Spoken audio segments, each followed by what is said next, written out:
In 1945, we thought, at last, peace and prosperity, and everybody was working, and things were going up, and all of a sudden we started choking on what we were doing. Noble have I created thee, why dost thou abase thyself? Our destiny is noble indeed. Many people say if it could only be as it was when we were children, when things were simple. Why can't it be as it was? And I was thinking, it can't be because all the people living in those old houses have changed. Maybe the houses haven't changed, but the people have changed. And the times have changed. And there is no going back anymore.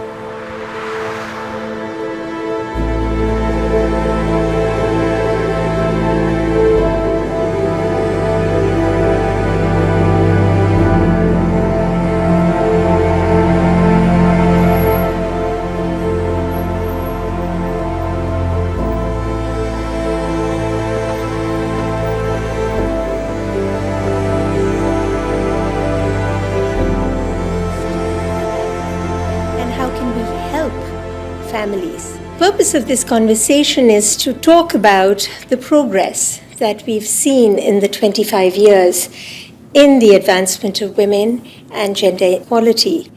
At a time when we are commemorating the 25th anniversary of the Beijing conference in 1995. The UN has done what it does best, which is to help surface and raise the visibility of this issue. But it hasn't been able to do what governments and the culture has to do. Mm-hmm. I think what we are learning within Baha'i communities is that we have to be investing in building strong, resilient communities at the local level, because that is where the lasting change, the sustained change is going to happen. We have a goal on gender equality in the Sustainable Development Goals that also accepts and says very clearly that even though it's a standalone goal, it cross-cuts with every single other goal, and we shouldn't take it for granted or assume that this was kind of natural. It took tremendous effort.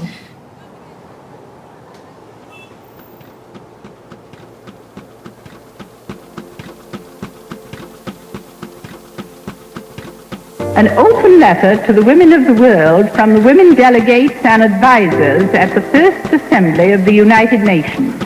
We call on the governments of the world to encourage women everywhere to take a more active part in national and international affairs. This Universal Declaration of Human Rights may well become the international Magna Carta of all men everywhere. We have learned valuable lessons in the past 5 years. The attitudinal prejudices which stand in the way of women's advancement are held by women as well as by men. Time is short for us to rectify the present unsustainable patterns. We must achieve greater equality. We have proposed an Equal Rights Amendment. Those delegations who are in favor of draft Resolution 1, entitled The Role of Women in the Preparation of Societies for Life and Peace, raise their hands, please. The women's movement is about changes in a society, about changes that are global. We want this to be remembered as a conference of women, by women, and for women. I declare open the 41st session of the Commission on the Status of Women. We have to give real meaning to the ideals of women's equality. This has been a century of women's emancipation. Beijing was something we all shared. Today, we all own the great responsibility of implementing the platform for action. The first 63 years have been momentous. Today, let us be clear about what needs to change.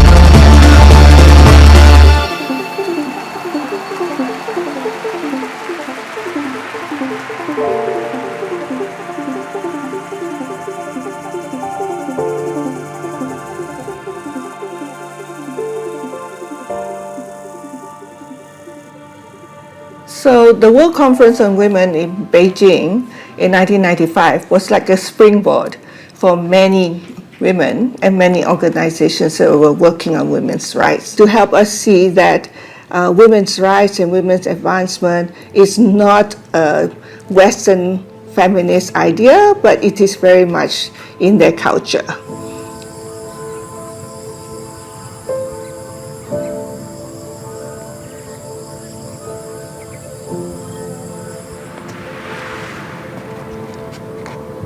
I was born in Malaysia.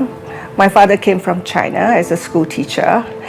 My mother was local born, a Peranakan as they call it. And like many women of that time, my grandmother had bound feet. Hers was about 6 inches. Now, the mother had bound her feet when she was an infant. And the beauty was described as a woman with 3-inch feet, walking and swaying like a weeping willow. So she suffered a lot from the binding of her feet that deformed her feet. To walk is really very painful. It took a lot of courage of my grandmother not to bind the feet of my mother. And because of that, it liberated me from this tradition of bound feet.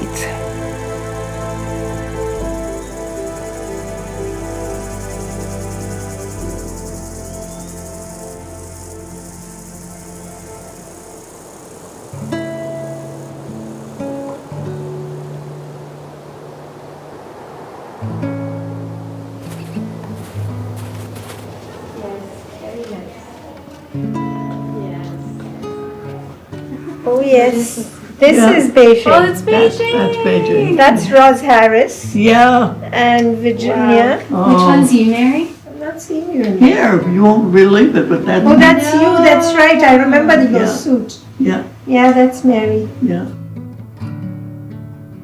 That's right. Oh my gosh. There's a long history of the bi-international community with the United Nations. And for a long time, it was one person who carried the burden, or however you want to look at it, and that was Mildred Mataheta. And she certainly was a mentor out there for all of us on the international level.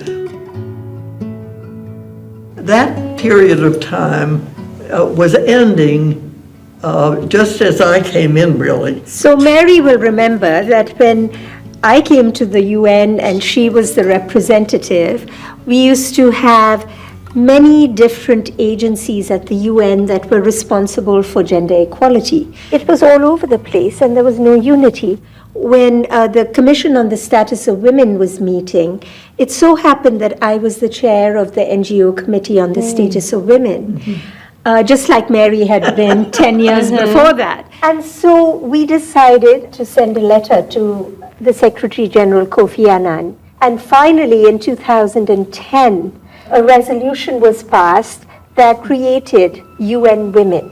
That's so nice, because also 25 years after Beijing, now at the United Nations, they're thinking about all of the different ways of advancing this. So they're working at the grassroots level, they're also working at the national level with their governments, they're here at the international level. And we see that gender equality today is very much at the forefront of the public mind. And what's really nice is that young people are thinking about all of the different ways of advancing this. And we're seeing that happen around the world, which is really exciting.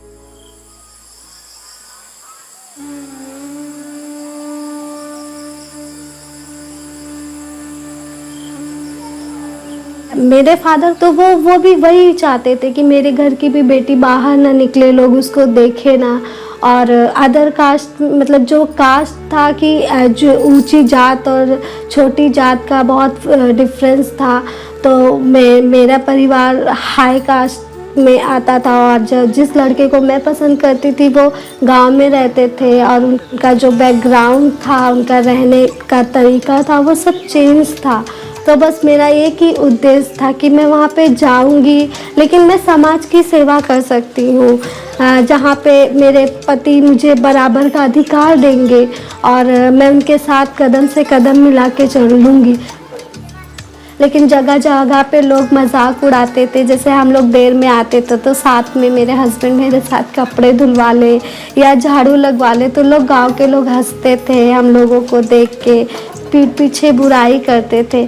फिर वो देखते देखते मैंने इतने सालों में देखा कि एक दिन मैं ऐसे खड़ी थी तो बगल के पड़ोसी के एक नेबर्स जो थे वो उठ के झाड़ू लगा रहे थे, तो मैं हंसने लगी। तो उन्होंने कहा क्यों हंस रही हैं आप, यहाँ पे जिस तो झाड़ू लगाते हैं ना।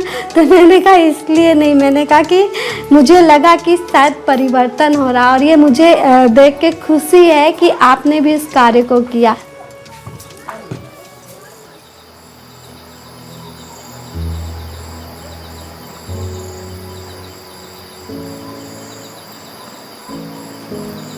We could see now for parents, they really believe that in terms of, for example, preparing food, they really believe that it is the women who can only do that.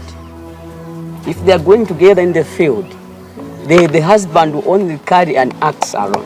But to find that the woman is carrying heavy buckets on her head with cassava, including vegetables, the husband will not help. You cannot come near to a woman who is preparing food. It was not allowed at first. So even these boys and girls who have been growing, they could see that difference. The husband would just come and shout at the woman to say, why are you not cleaning the house? Why are you not preparing food at this time? But him is just sitting like this, waiting for a woman. A woman will come from very far from the farm. She's very tired. She puts there and then start touch other things. She does this and this. And then she gives first food to the men. Her, she'll eat at last. But now men, they have come to see that this barrier that we created to see that this is for women, this is for men, it is really pulling us down. We cannot grow.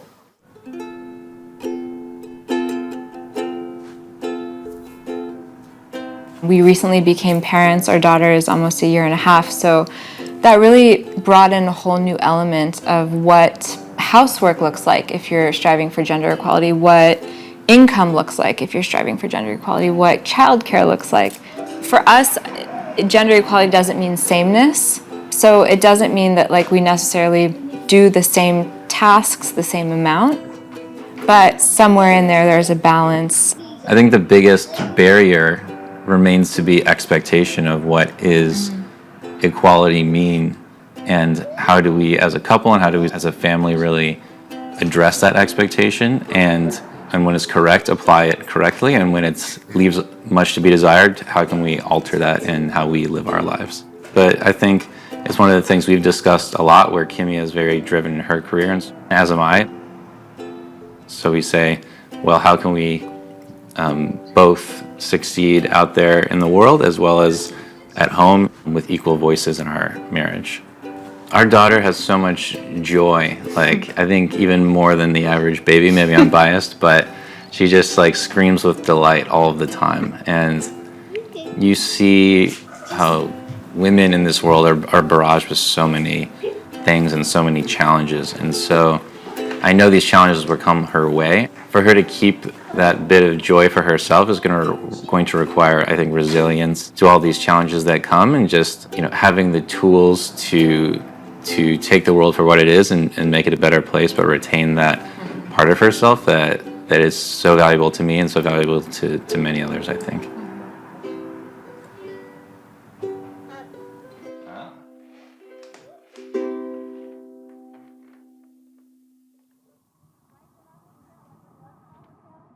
One of the things that I think we both think about a lot in raising Rumi, our son, is cultivating his gentleness and giving him the space to be who he is. He has this boldness and he has this courage and he has this energy, And he has all these things that I know people are gonna like love and encourage about him because he's a boy, but he's full of gentleness and thoughtfulness and compassion. He's so observant.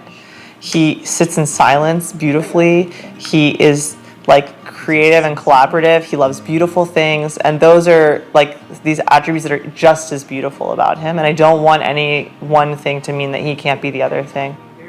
As a Baha'i, understanding the unity of the world is something that we really hold dear, and raising Rumi is one of the things that I think I do as a member of the human race. Starting a family really feels like we're beginning to participate in a dialogue that exists across the entire world. It's not something that exists in America or something that exists in Asia. It's something that we all do together.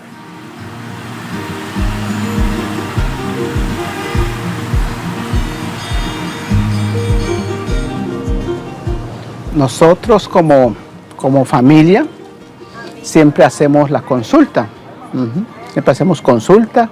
Entonces, a pesar que son muy chicos, hay temas que consultamos juntos, que están en su nivel de entendimiento. Una cita que me inspira y que amo es la que dice que las dos alas de un pájaro son como el hombre y la mujer. Y cuando las dos se juntan, el pájaro puede volar fuerte. Y un ejemplo que doy es el de mi hermano, que cuando yo hago oficio, él me ayuda y así podemos progresar juntos. Es importante porque si yo dejo a mi hermana que haga todo el oficio sola, va a terminar, pero ella tiene que hacer otras cosas. No todo el tiempo puede estar haciendo el oficio como si fuera la que trabaja acá.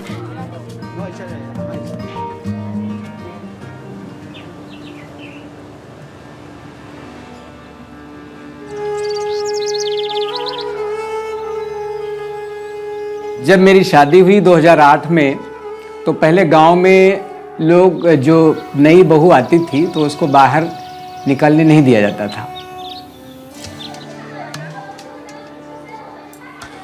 तो मैं एक विद्यालय चलाता था, तो मैंने अपनी पत्नी से कहा कि तुम दूसरे तीसरे दिन से ही जैसे आई वैसे ही मैं अपनी पत्नी को बाहर लेके आया और विद्यालय में पढ़ाने के लिए बोला।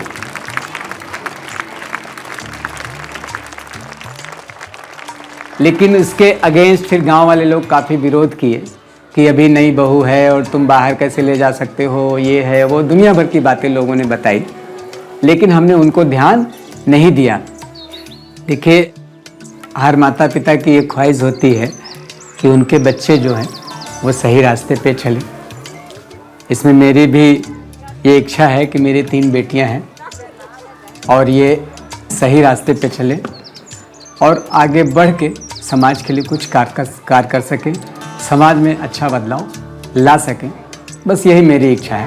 बच्चों को कम उम्र से ही उनकी नैतिक शिक्षा खास तौर से और उनकी आध्यात्मिक शिक्षा पे जोर देते हैं तो बच्चे बहुत ही अलग होते हैं और वो समाज में दुनिया को बदलने में अपना बेहतरीन योगदान दे पाते हैं।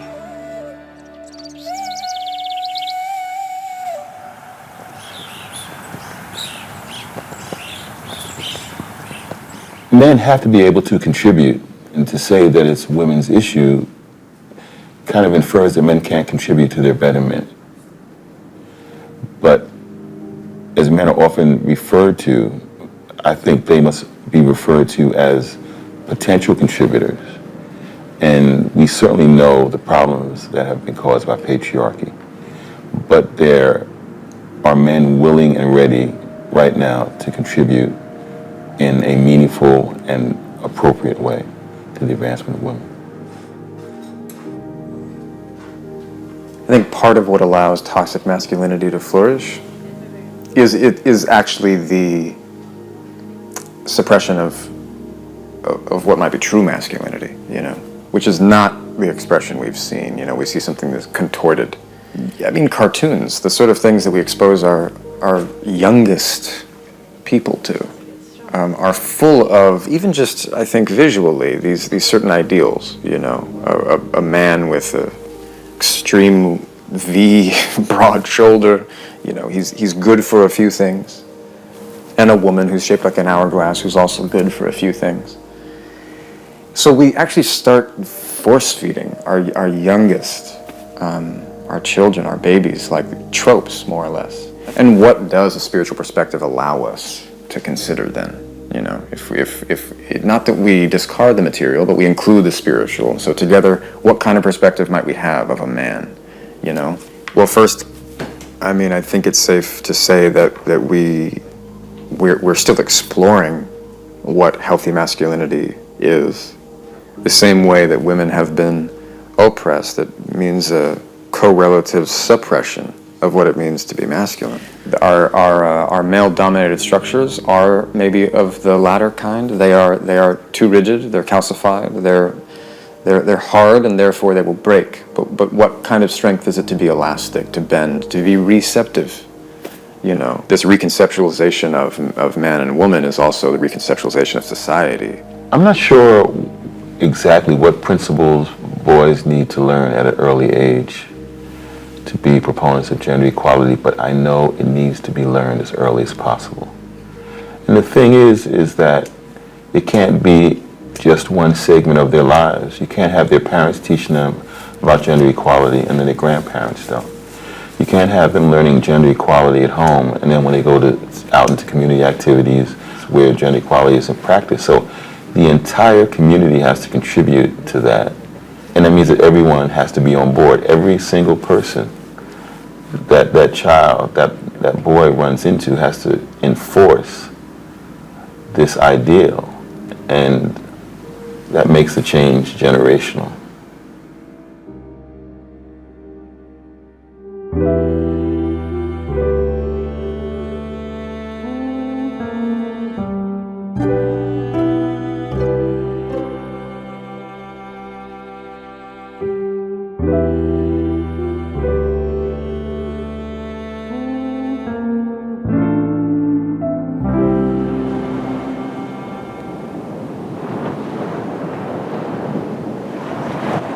Hace 25 años, más o menos la época que empecé a trabajar en la parte de educación, los papás decían que estudiar no era importante. Me acuerdo una vez un señor, llegamos a la comunidad tratando de convencerlo de que dejara ir a su hija a la escuela. Y el señor decía, yo tengo animales, yo tengo terreno y si mi hija va a estudiar, lo que ella va a aprender es para hacer carta, a escribirle a su novio. Entonces no quiero.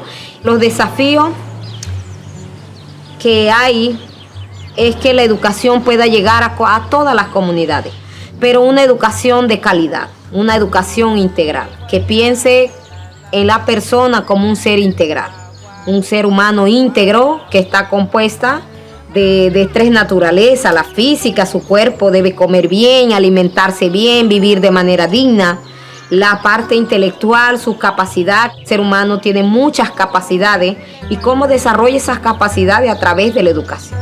Pero también tiene una parte espiritual. A través de esa parte espiritual puede mostrar que es amable, es honesto, es veraz, y eso es lo que nosotros necesitamos.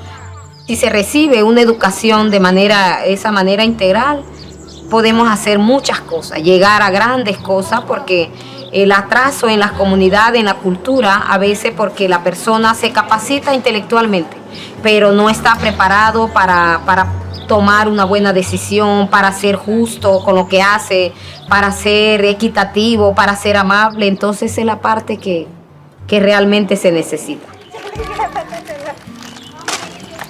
ये जो नैतिक कक्षा ये बच्चों के लिए बहुत ही लाभकारी साबित होती है। अगर मान लीजिए अगर ये बच्चा छोटा है, अगर उसको शुरुआत से ही नैतिक शिक्षा, ये जो बाई चिल्ड्रन क्लास में अगर छोटे से ही आने लगता है, तो वो उस पेड़ की तरह होता है। जब हम कोई नया पेड़ लगाते हैं तो वो धीरे धीरे जब बड़ा होकर एक विशाल पेड़ का जब वो रूप धारण करता है, तब वो दूसरे को फल या फिर छाया या फिर लकड़ियाँ वो देने लगता है। अगर वो पेड़ छोटे से ही मान लीजिए उसको पानी ना दिया जाए, तो ये जो नैतिक शिक्षा है ये उस छोटे पौधे की तरह है, जिसको निरंतर अगर हम ये नैतिक शिक्षा से सींचते रहेंगे तो वाकई में वो आगे जाकर लाभकारी सिद्ध होगा और अपने भविष्य के लिए या फिर अपने माता पिता के लिए या फिर अपने समुदाय के लिए वो एक बहुत ही अच्छे तरीके से निखर कर आएगा और अपने समुदाय को बेहतर बनाने में वो काफ़ी लाभकारी साबित होगा।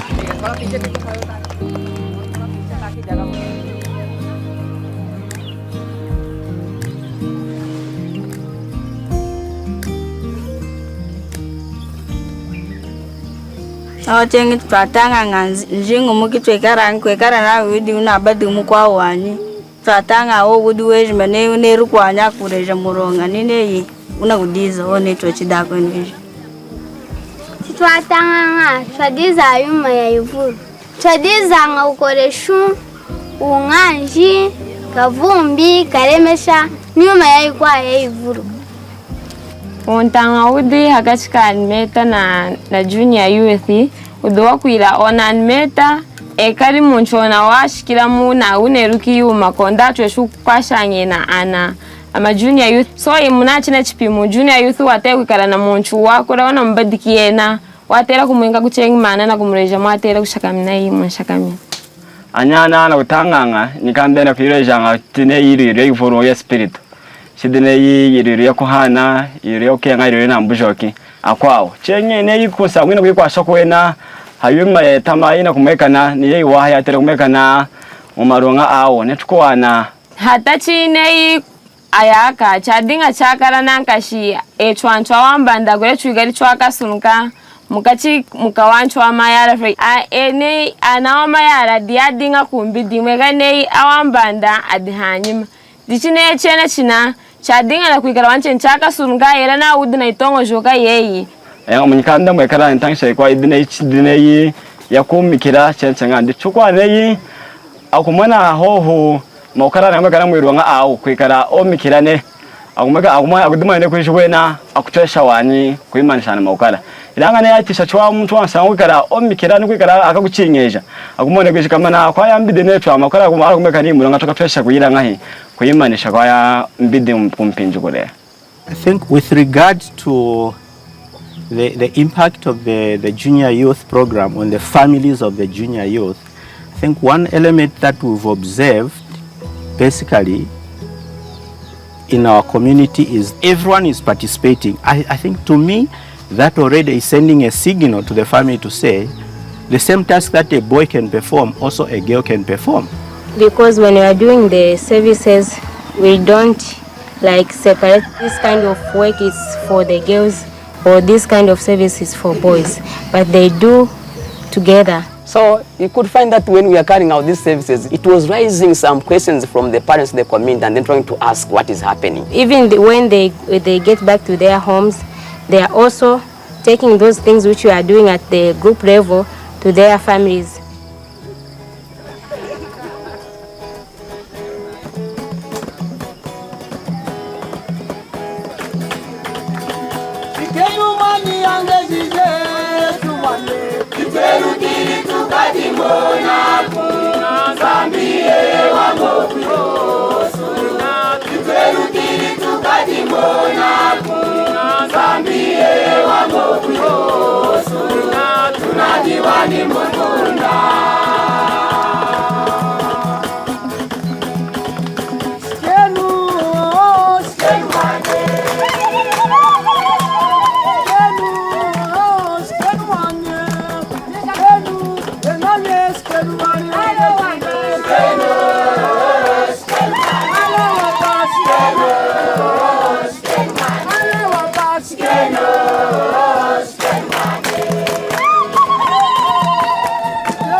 Mana marantem di senai de kurang mak kurang nak percaya ku kerdo ni wala pendapat ni wala buat lah.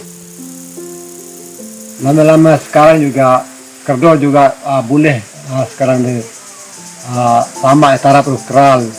Rukral pun kepercayaan ni sama kerdo dengan rukral.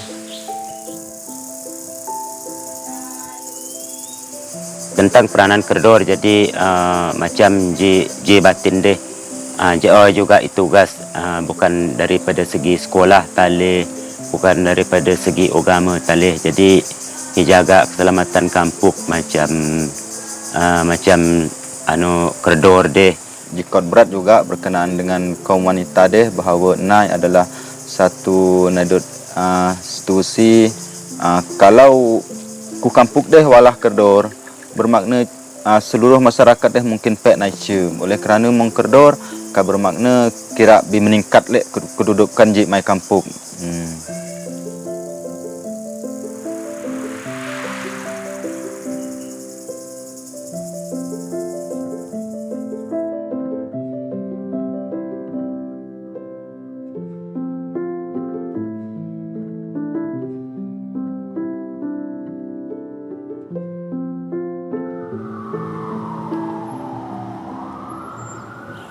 For me, I understand that the sort of context of the divine doesn't exist within this binary of men and women, but it's something that surpasses that. It's something that goes beyond what we can understand of this physical world.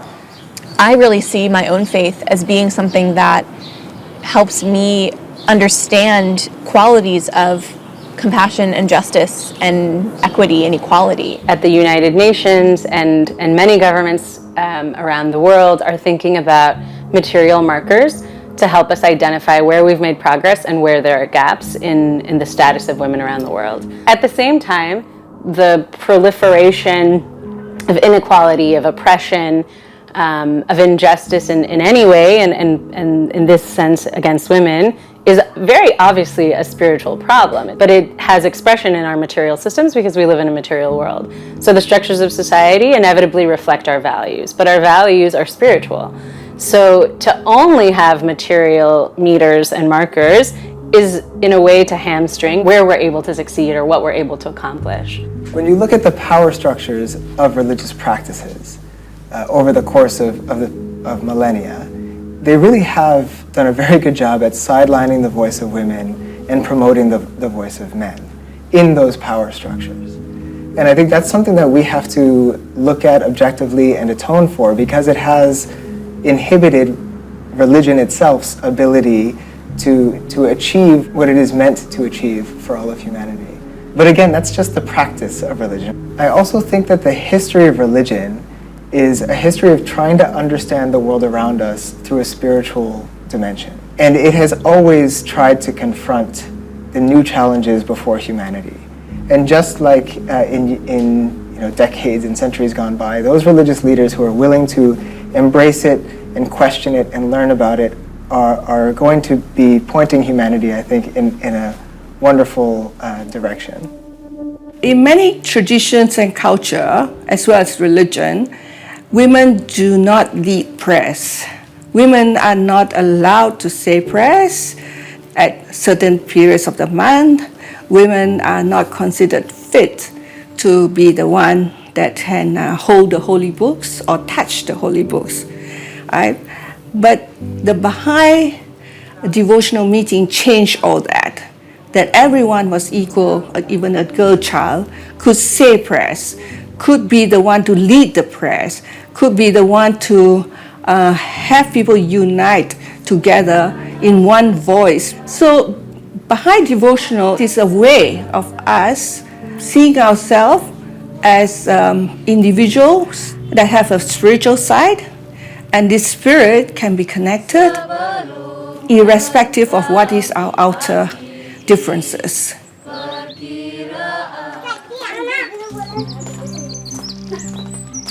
लेकिन जब हम लोगों ने धीरे धीरे प्रार्थना सभाओं को करना शुरू किया और फिर जब प्रार्थना सभाएं हुई और हम लोगों ने एक मोहल्ले से दूसरे मोहल्ले के लोगों को आमंत्रित किया और जब उसमें हम लोग चर्चा करते थे तो बहुत सारे ऐसे प्रश्न होते थे जिसमें कि क्यों ईश्वर ने हम सबको एक ही तरीके से बनाया है, क्यों ईश्वर जो है वो हम सबको प्रेम करता है, उसकी नज़र में कोई ना ऊंचा है ना नीचा है। जैसे स्वास्थ्य के ऊपर जो पत्र हैं, जैसे हमारे समाज में यूनिटी के लिए जो पत्र आते हैं, आपस में जैसे हम एक दूसरे से कैसे प्रेम करें, और जैसे जो भी पढ़ा होता है वो उस पत्र को पढ़ता है, फिर वो अपना सुझाव व्यक्त करती हैं कि हाँ ऐसा होना चाहिए या फिर इसमें क्या परिवर्तन हो सकता है हमारे परिवार में क्या हो सकता है, हमारे बच्चे कैसे आगे बढ़ सकते हैं, उन बुरी आदतों से वो कैसे दूर रह सकते हैं। जैसे कुछ महिलाएं बहुत संकोच करती हैं, नहीं बोलती हैं, लेकिन अब वो धीरे धीरे बोलने लगी हैं और उस चीज़ को, अपने दायित्व को समझने लगी हैं कि हम किस तरह से उस कार्य को करें।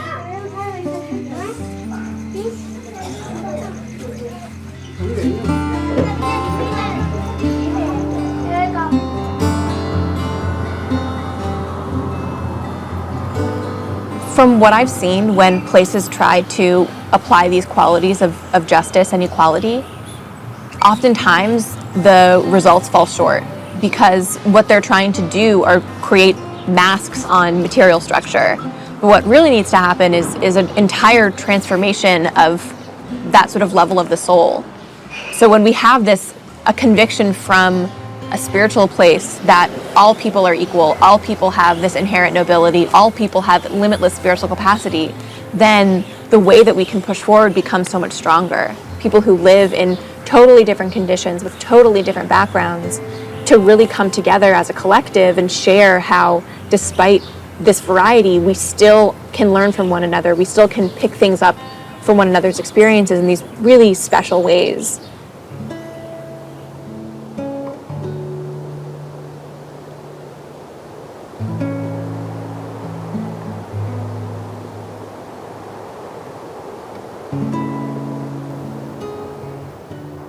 Really, it was just the beginning when I was at the UN.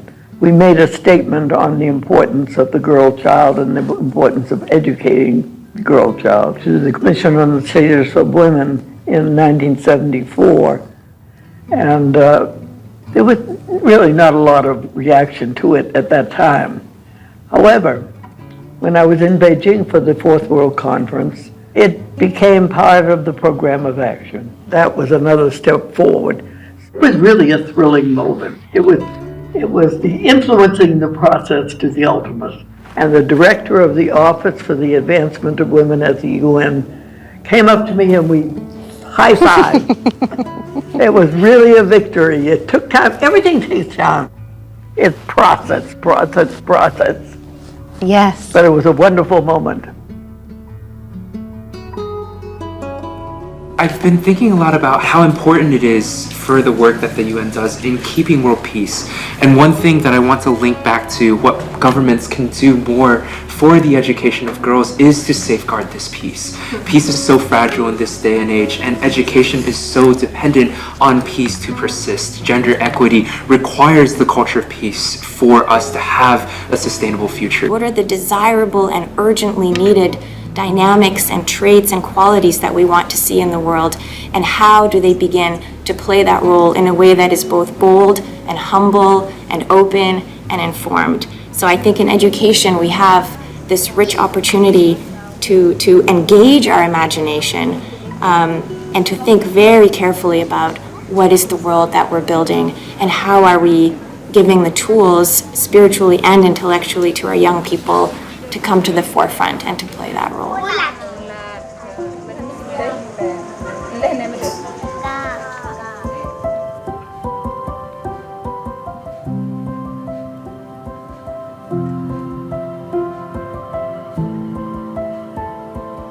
So this has been really a road of 25 years.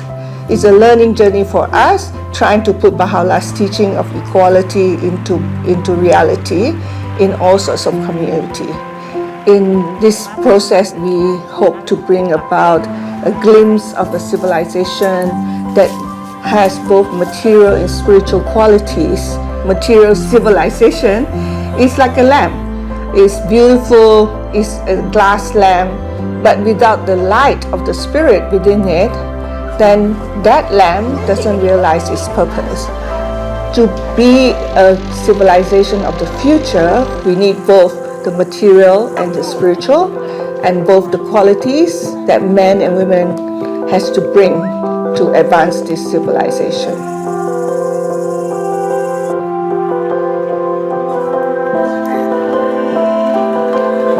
The equality of men and women is a facet of human reality and not just a condition to be achieved for the common good.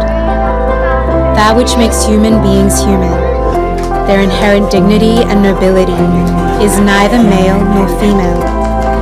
The search for meaning, for purpose, for community, the capacity to love, to create, to persevere, has no gender. Such an assertion has profound implications for the organization of every aspect of human society. Since 1995, much has been learned about the enabling conditions that foster gender equality. Whatever setbacks and obstacles may appear over the next 25 years, the awakening of the majority of the peoples of the world to the truth that women and men are equal will never be lost.